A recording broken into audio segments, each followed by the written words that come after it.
बच्चों, English grammar में जितने रूल होते हैं सारे आपको सीखने होंगे। सारे रूल्स इम्पॉर्टेंट होते हैं, लेकिन सबसे ज़्यादा इम्पॉर्टेंट अगर देखा जाए तो दो है। एक सिंटैक्स और एक है time and tense.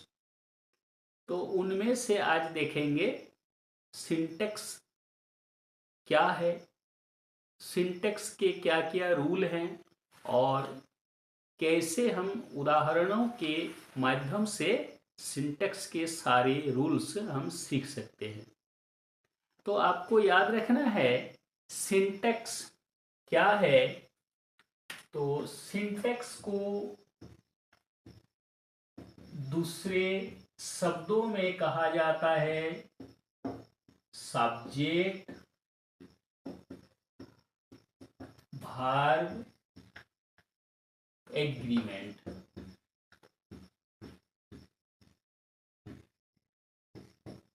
Subject verb agreement यानी सब्जेक्ट कैसा होगा तो वर्ब उसके साथ क्या जोड़ेंगे, दोनों में एग्रीमेंट यानी समझौता तालमेल कैसे होगा। और इसका तीसरा नाम है सब्जेक्ट वर्ब कॉनकॉर्ड। तीनों नाम है, चैप्टर एक ही है, एक ही चैप्टर के तीनों। किसी ग्रामर में आप देखेंगे सिंटैक्स, किसी ग्रामर में लिखा रहता है सब्जेक्ट वर्ब एग्रीमेंट, या किसी ग्रामर में, मॉडर्न ग्रामर में आप देखेंगे सब्जेक्ट वर्ब कॉनकॉर्ड नाम दिया जाता है। हालांकि है तीनों एक ही। अब सब्जेक्ट को वर्ब के साथ हम कैसे तालमेल बैठाकर सेंटेंस बनाएंगे, इन नियमों को आज हम देखेंगे।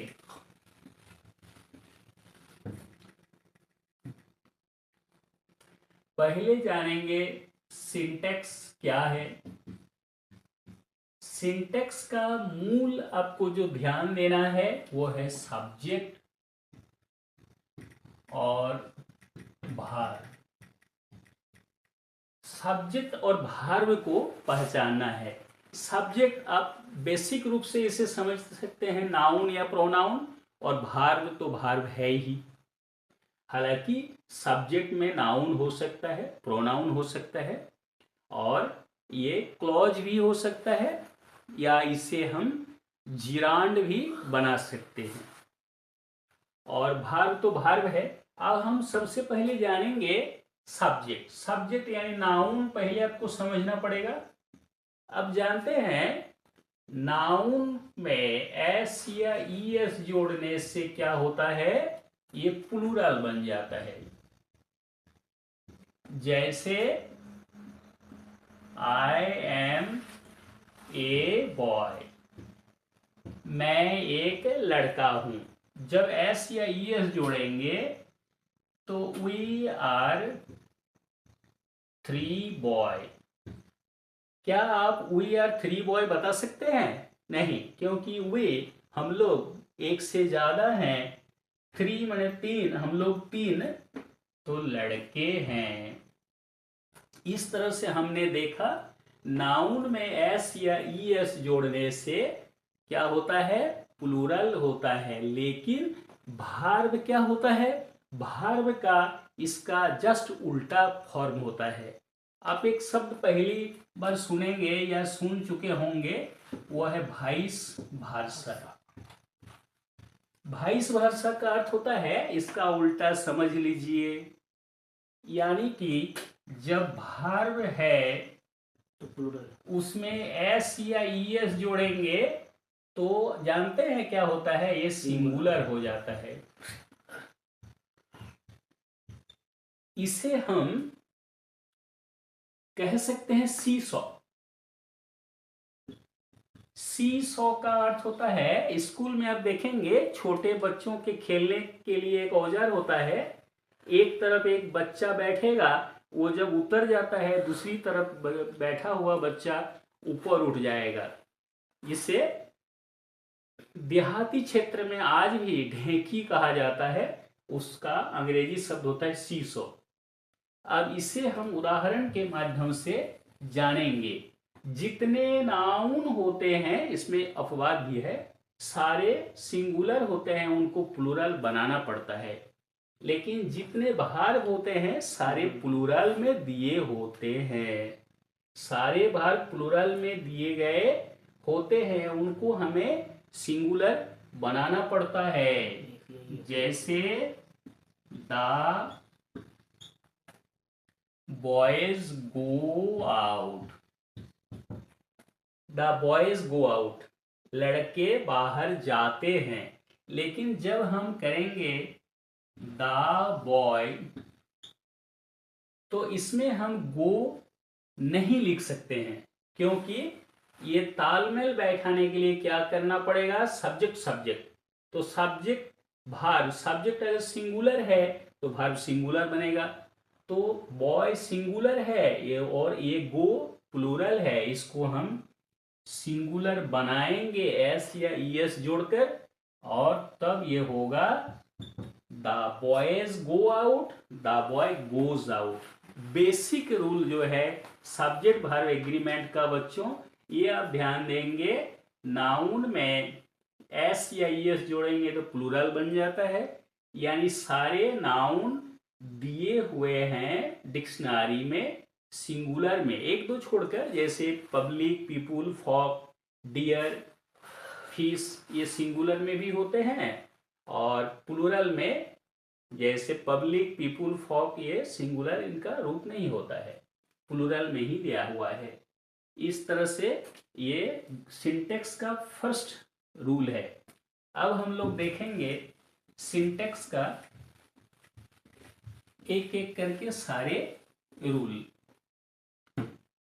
पहला रूल है बच्चों एस एस पी पी। इसका मतलब क्या हुआ, वाक्य का सब्जेक्ट सिंगुलर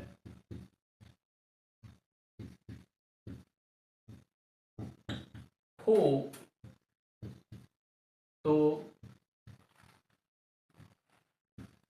वर्ब भी सिंगुलर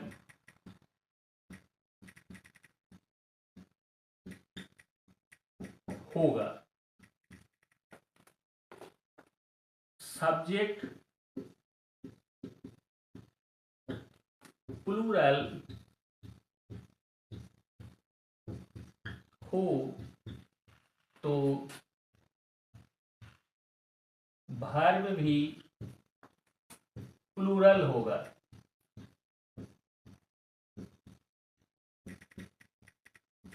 सब्जेक्ट वर्ब एग्रीमेंट का मूल मंत्र जो है एस एस पी पी। अब सब्जेक्ट सिंगुलर है, वर्ब सिंगुलर है, इसका नियम आपने अभी देखा। अब इसका एग्जाम्पल के साथ देखेंगे। द पेन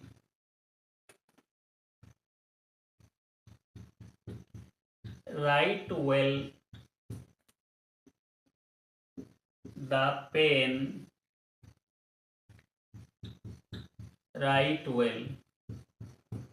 बच्चों पेन को या तो सिंगुलर में रहने दीजिए, तो वर्ब को सिंगुलर बनाइए, और ये वर्ब दोनों सिंगुलर में बनाइए, दोनों में से एक को बनाइए और एक को प्लूरल बनाइए। यानी पेन में या राइट में एस जोड़ना पड़ेगा। याद रखना है आपको कि ये पेन है, ये सिंगुलर है, तो इसको सिंगुलर बनाना पड़ेगा। तब हुआ द पेन राइट्स वेल, कलम अच्छी लिखती है। और ये द पेन्स लिखेंगे राइट वेल। चूंकि ये पेन्स प्लूरल हो गया, तो इसमें राइट में कुछ जोड़ने की जरूरत नहीं है, क्योंकि ये राइट में एस जोड़ देंगे तो सिंगुलर बन जाएगा। जैसे इसका एग्जाम्पल दूसरा देखेंगे, the boy play, the boy play. दोनों में से एक को तो सिंगुलर और एक को प्लूरल बनाना पड़ेगा।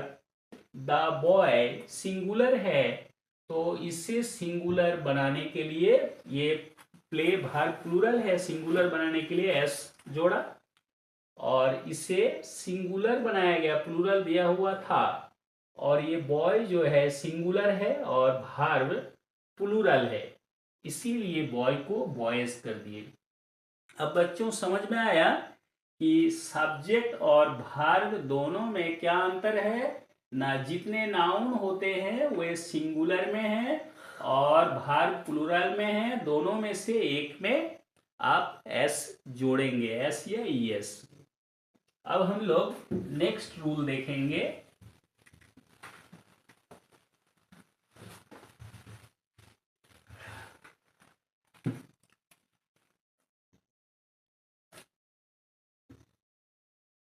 यदि दो या अधिक सब्जेक्ट्स को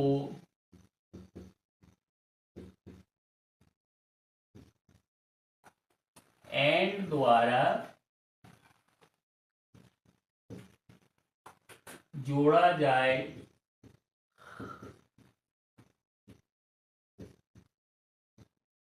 तो भार्ब प्लूरल होता है।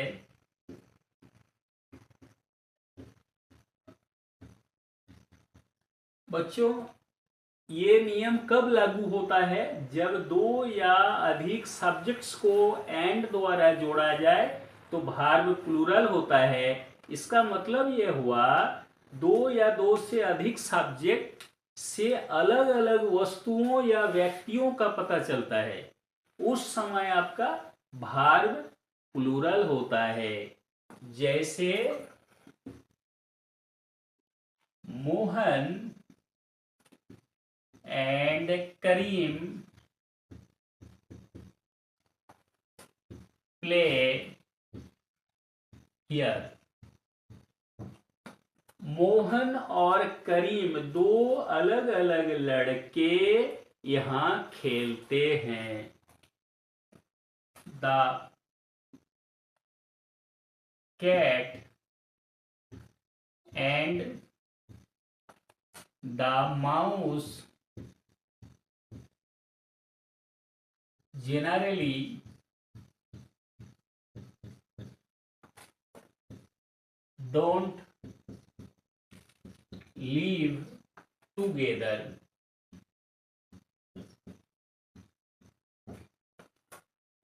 बिल्ली और चूहे साधारण रूप से एक साथ नहीं रहते हैं। हाँ, अगर दोनों पालतू होंगे तो अलग बात है। इसीलिए साधारण रूप से बिल्ली और चूहे एक साथ नहीं रहते हैं। क्योंकि कैट और माउस दो अलग अलग प्रजाति के एनिमल्स हैं, इसीलिए उसमें डाज नॉट का प्रयोग नहीं हुआ, डोंट हुआ। डोंट जो है ये प्लूरल नंबर है, डू प्लूरल नंबर है, डाज सिंगुलर नंबर है।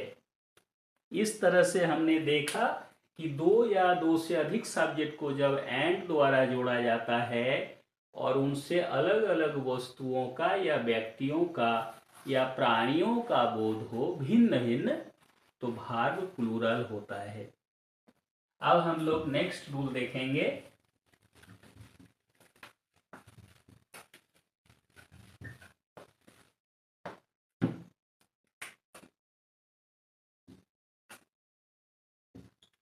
यदि दो या अधिक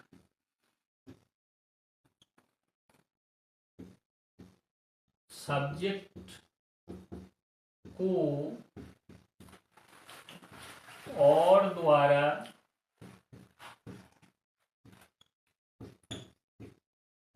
जोड़ा जाए तो भार्ब प्रथम सब्जेक्ट के अनुसार होता है।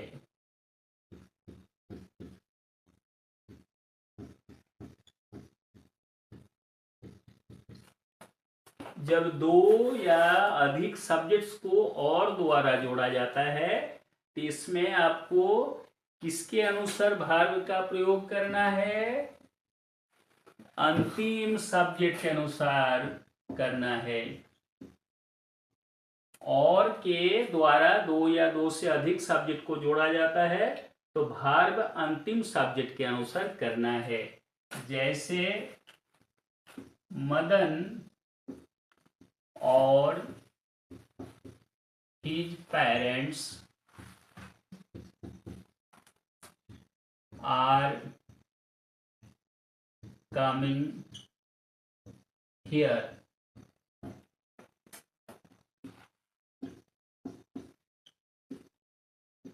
मदन्स पेरेंट्स और he is coming here।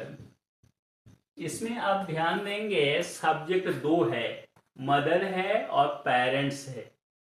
इसमें कहा गया है या तो मदन आएगा या उसके माता पिता दोनों आएंगे। इसमें अंतिम सब्जेक्ट क्या है? पेरेंट्स है। पेरेंट्स मतलब माता पिता, दो व्यक्ति प्लूरल होते हैं, इसलिए आर वर्ब का helping verb, auxiliary verb are का प्रयोग हुआ।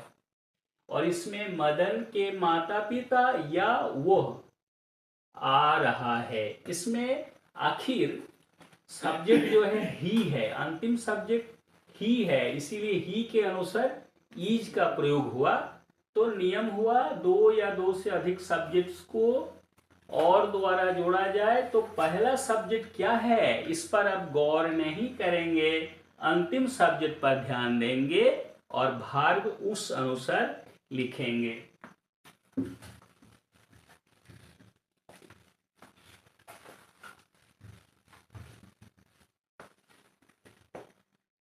बच्चों अब हम नेक्स्ट नियम देखेंगे। दो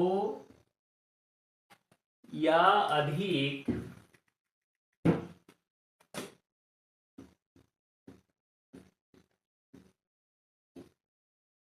सब्जेक्ट्स को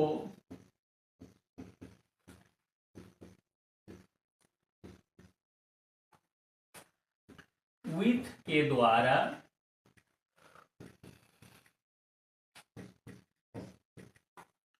जोड़ा जाए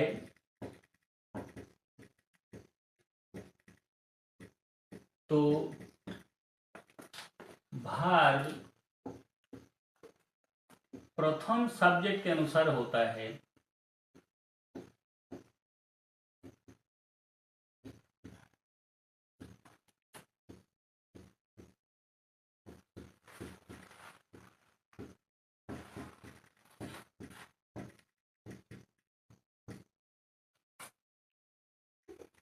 जब दो या अधिक सब्जेक्ट्स को विथ के द्वारा जोड़ेंगे तो विथ से पहले जो आने वाला सब्जेक्ट है उसके अनुसार आप वर्ब का प्रयोग करेंगे। जैसे the captain with the players coming.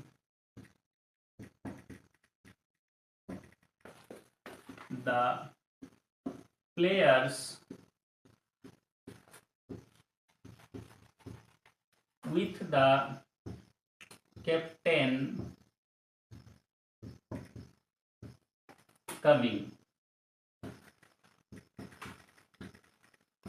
Blank छोड़ने का मतलब है बच्चों आपका ध्यान आकर्षित करना चाहते हैं हम।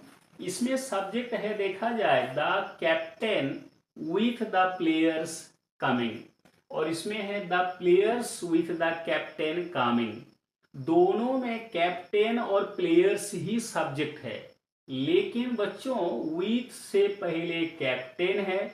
कैप्टन है थर्ड पर्सन सिंगुलर नंबर, इसमें आप इज या वाज का प्रयोग करेंगे। सिंगुलर में होगा ये तो प्रेजेंट टेंस में आप इज का प्रयोग करेंगे, और अगर पास्ट टेंस हो तो आप इसमें वाज का प्रयोग करेंगे। लेकिन इसमें उल्टा कैप्टन के साथ सारे खिलाड़ी आ रहे हैं, और इसमें क्या कहा गया है, खिलाड़ियों के साथ कैप्टन आ रहा है। यानी कैप्टन इसमें हमारा प्रिंसिपल सब्जेक्ट था, मूल सब्जेक्ट जो है बेसिक कैप्टन था, और इसमें खिलाड़ी खिलाड़ी बहुत सारे हैं, इसलिए इसमें प्रेजेंट टेंस है तो आर का प्रयोग करेंगे, और अगर पास्ट टेंस है तो आप वेयर का प्रयोग करेंगे। इस तरह से बच्चों आप जब दो सब्जेक्ट या अधिक को जोड़ेंगे विथ से, तो किस तरह से आप वर्ब का प्रयोग करेंगे, ये थोड़ा ध्यान देने की जरूरत है।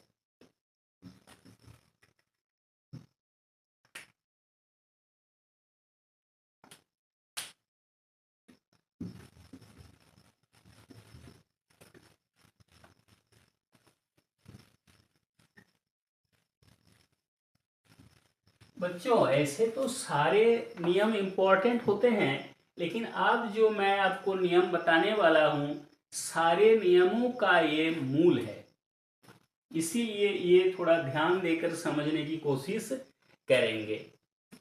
इस नियम का नाम है 2-3-1, यानी सेकेंड पर्सन, थर्ड पर्सन और फर्स्ट पर्सन, इसे 231 नियम बोला जाता है। पर्सन अब समझते होंगे, पर्सन क्या होता है पहले आप समझेंगे, उसके बाद समझाऊंगा। पर्सन का इजी वर्ड होता है डूअर। डूअर क्या होता है, डू मतलब काम करना, और डूअर मतलब करता, काम करने वाला। जिसके द्वारा कोई कार्य किया जाता है उसे पर्सन कहते हैं। पर्सन तीन प्रकार के हैं, सेकेंड पर्सन, थर्ड पर्सन और फर्स्ट पर्सन। तीनों में अंतर क्या है बच्चों समझ लीजिए।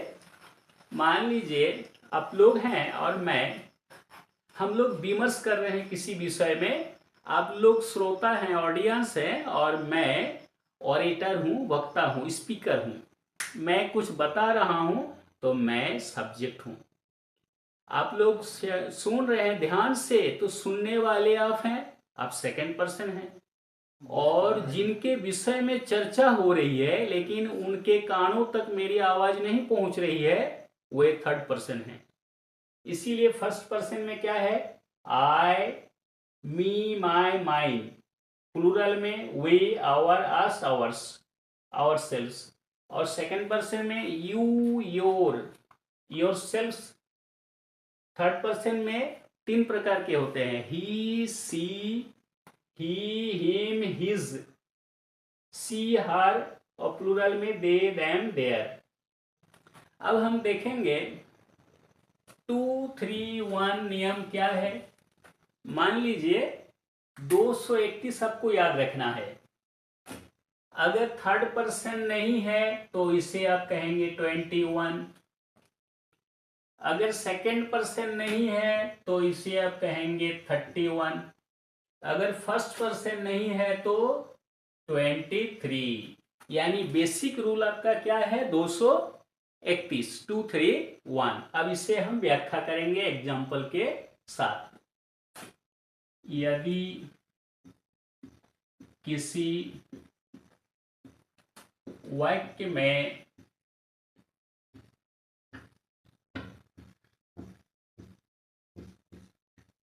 तीनों पर्सन्स का प्रयोग हो तथा उन्हें एंड द्वारा जोड़ा जाए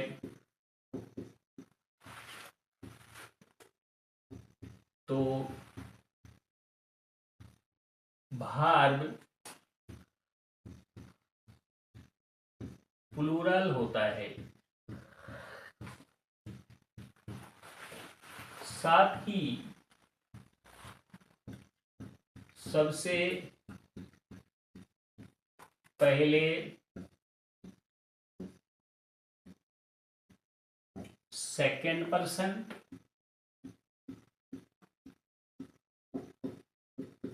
बीच में थर्ड पर्सन और एंड के बाद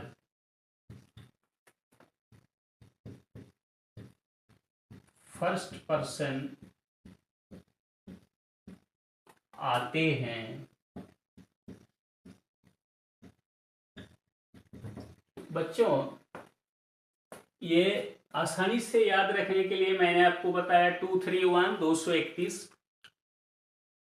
सबसे पहले क्या करेंगे, सेकंड पर्सन को two and the second person को पहले लिखेंगे, बीच में कॉमा के बाद थर्ड पर्सन लिखेंगे और एंड के बाद फर्स्ट पर्सन का प्रयोग करेंगे। लेकिन ये भी है कि वर्ब प्लूरल होता है। आप 4 उदाहरण के माध्यम से इस नियम को आप समझेंगे। जैसे 231, you, he and I are students।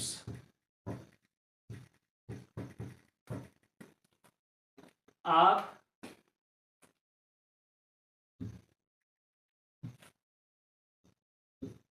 वो और हम लोग तीनों आर स्टूडेंट्स। फिर 21, जैसे you and I R 2 students.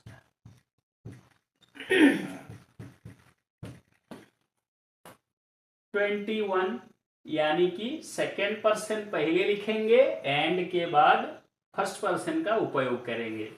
इसके बाद 31, सी and I R 2 siblings.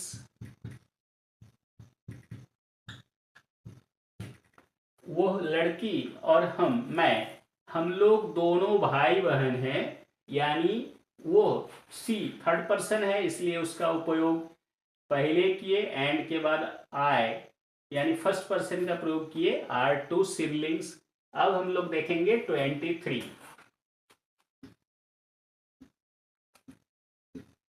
You and he are good players. आप और आप लोग दोनों गुड प्लेयर्स, अच्छे खिलाड़ी हैं। इस तरह से बच्चों आप जरा सा ध्यान देंगे तो 231 यानी सबसे पहले सेकंड पर्सन, बीच में फर्स्ट पर्सन और अंत में बीच में पहले सेकंड पर्सन, बीच में थर्ड पर्सन और एंड का प्रयोग करेंगे आई से पहले, और बीच में 2 और 3 के बीच में कोमा का प्रयोग करेंगे और एंड के बाद आई का प्रयोग करेंगे और वर्ब प्लूरल होता है। अब हम लोग नेक्स्ट रूल देखेंगे।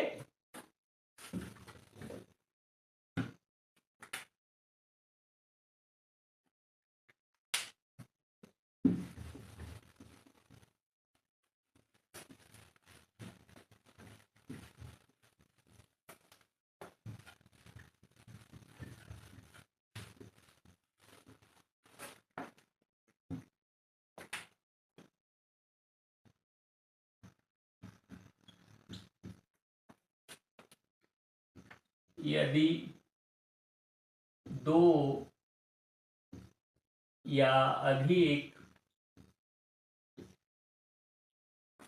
सब्जेक्ट्स को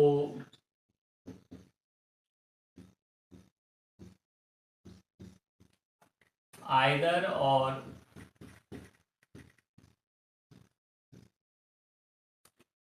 के द्वारा जोड़ा जाए तो वर्ब अंतिम सब्जेक्ट के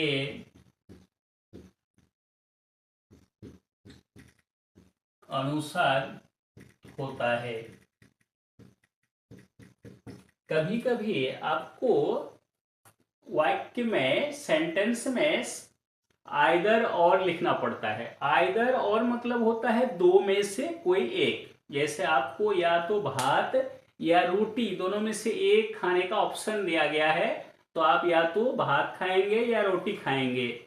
अभी या तो दिन है या रात है, एक साथ दिन और रात दोनों नहीं होते हैं। अगर रात है तो दिन नहीं हो सकता है, और अगर दिन है तो रात नहीं हो सकती है। इसी तरह से दो में से एक ऑप्शन आपको चुनना है। इस समय आप क्या करेंगे, आइदर के बाद क्या सब्जेक्ट है इस पर ध्यान नहीं देना है। और के बाद, आइदर और मतलब दो में से एक, और के बाद क्या सब्जेक्ट है वो देखेंगे। अगर वो सिंगुलर है तो आप सिंगुलर वर्ब का प्रयोग करेंगे, और के बाद अगर प्लूरल वर्ब है, प्लूरल सब्जेक्ट है, तो वर्ब प्लूरल जोड़ेंगे। जैसे आइदर द बॉय और his parents dash present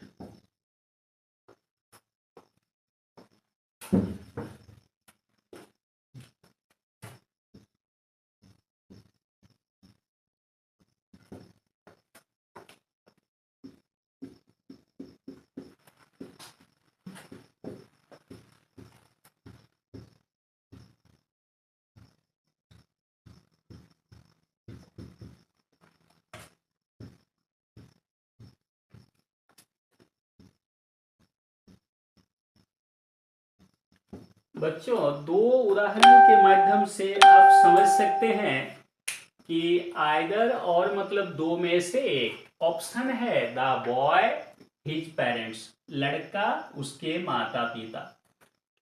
दोनों में सब्जेक्ट वही है, सेंटेंस कनेक्टर जो है वो है आइदर और। प्रथम उदाहरण में है बॉय, बॉय सिंगुलर है, इस पर हम गौर नहीं करेंगे। अंतिम सब्जेक्ट है उसके माता पिता।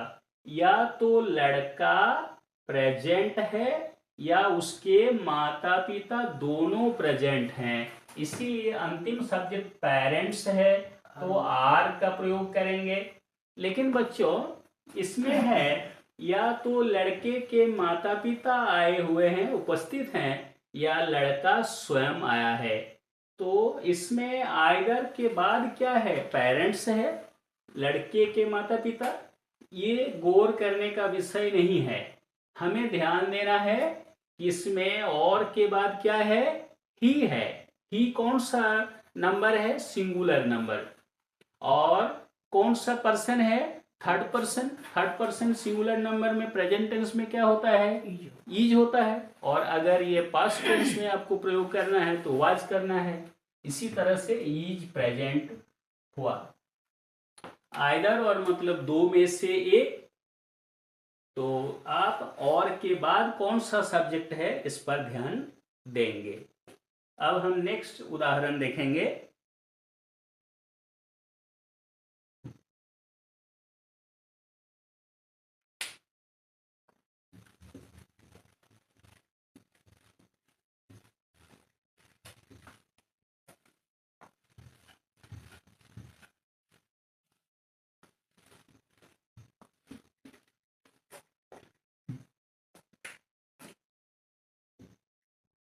यदि दो या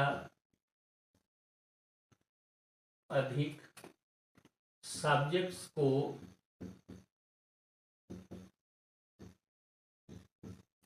नाइदर नॉर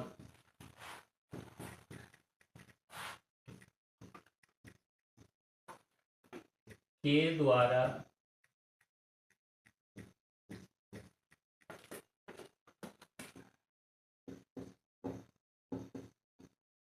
जोड़ा जाए तो वर्ब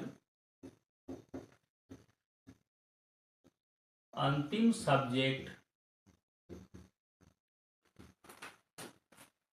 के अनुसार होता है। कभी कभी हमें एक ऑप्शन आता है नाइदर नॉर, दो या दो से अधिक सब्जेक्ट्स को आपको जोड़ना पड़ेगा सेंटेंस में। तो आप क्या करेंगे, अंतिम सब्जेक्ट यानी नाइदर के बाद जो हाइफन दिया गया है, ये हाइफन नहीं एक्चुअली डैश है, यहाँ कुछ भरना पड़ेगा। तो नाइदर के बाद कौन सा सब्जेक्ट है इस पर आप ध्यान नहीं देंगे। नॉर के बाद क्या आता है, नाइदर नॉर मतलब दो में से एक भी नहीं। जैसे न तो आपने और न मैंने, दोनों में से किसी ने हवा को नहीं देखा है। न तो आप न हम, 200 साल दोनों में से कोई जी नहीं सकते हैं। ऐसी परिस्थितियों में हम नाइदर नॉर ऑप्शन का प्रयोग करते हैं। तब क्या करना है, नाइदर नॉर में नाइदर के बाद जो सब्जेक्ट है उस पर आप गौर नहीं करेंगे, आपको ध्यान देना है नॉर के बाद कौन सा सब्जेक्ट आया है। जैसे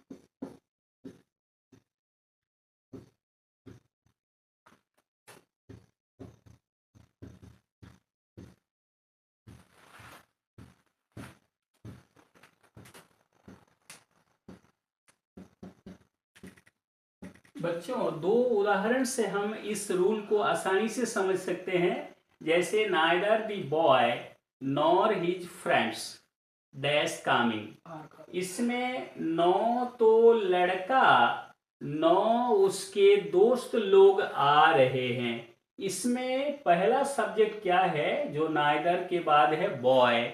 बॉय सिंगुलर है, लेकिन लड़का नहीं आ रहा है, उसके दोस्त लोग भी नहीं आ रहे हैं। ऐसे हम हिंदी में कहेंगे।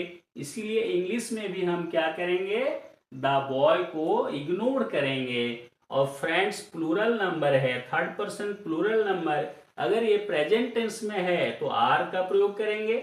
अगर इसे हम पास्ट टेंस समझ लेंगे तो यहां वेयर का प्रयोग करेंगे।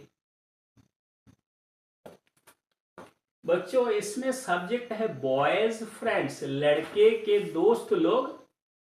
Neither the boys friends, nor तो लड़के के दोस्त लोग आ रहे हैं, नो वो स्वयं आ रहा है।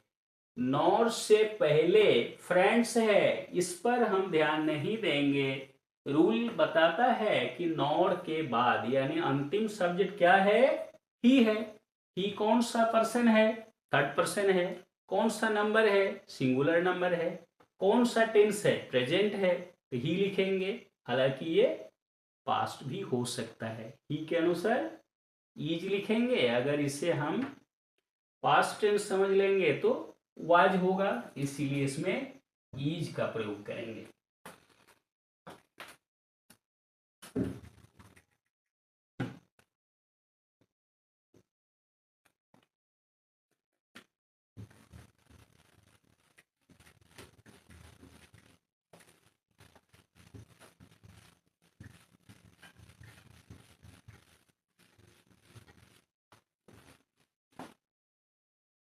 बच्चों, कभी कभी हमें लिखना पड़ता है ए नंबर ऑफ,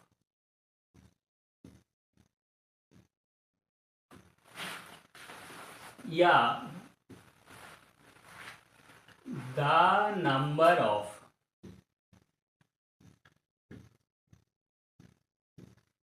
सेंटेंस के सब्जेक्ट के रूप में ए नंबर ऑफ या द नंबर ऑफ लिखना पड़ता है, का प्रयोग वाक्य के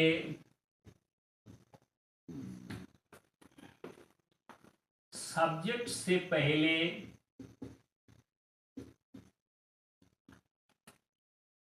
करना पड़ता है। ए नंबर ऑफ या द नंबर ऑफ का प्रयोग वाक्य के सब्जेक्ट के पहले करना पड़ता है।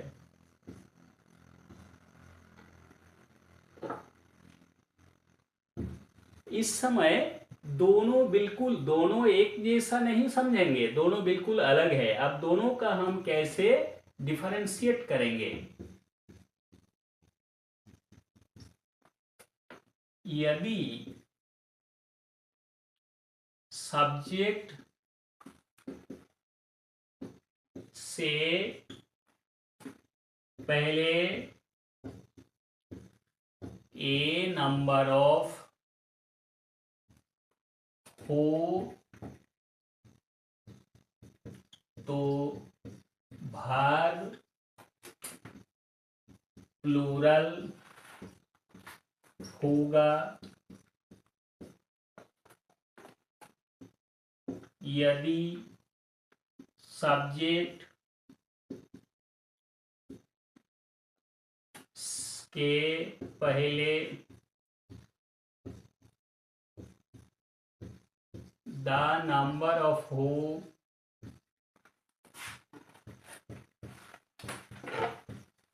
तो वर्ब सिंगुलर होगा।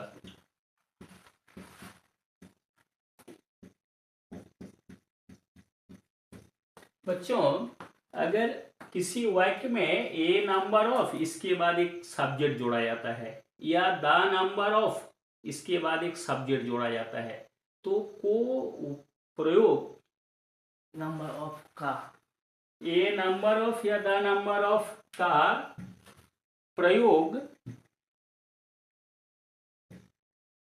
वाक्य के सब्जेक्ट के पहले करना पड़ता है। उस समय आप ध्यान देंगे कि सब्जेक्ट के पहले, सब्जेक्ट से पहले भी हो सकता है। ए नंबर ऑफ हो तो प्लूरल वर्ब का प्रयोग करेंगे।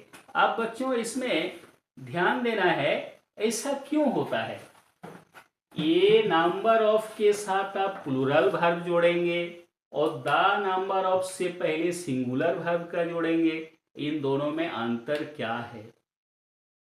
ए नंबर ऑफ संख्या नहीं बता रहा है, ए नंबर ऑफ से बहुत सारे का पता चलता है।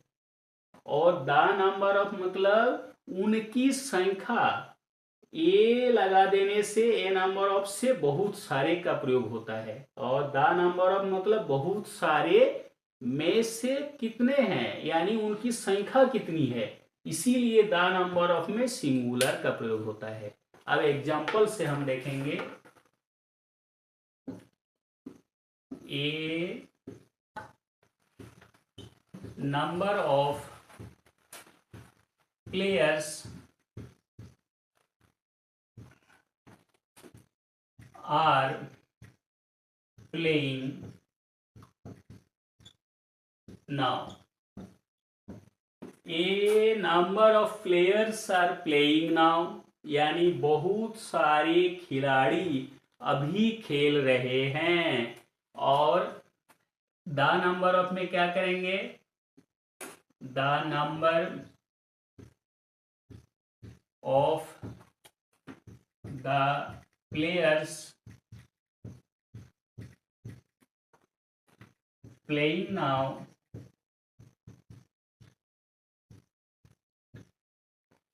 इज 50, यानी अभी खेल रहे खिलाड़ियों की संख्या 50 है।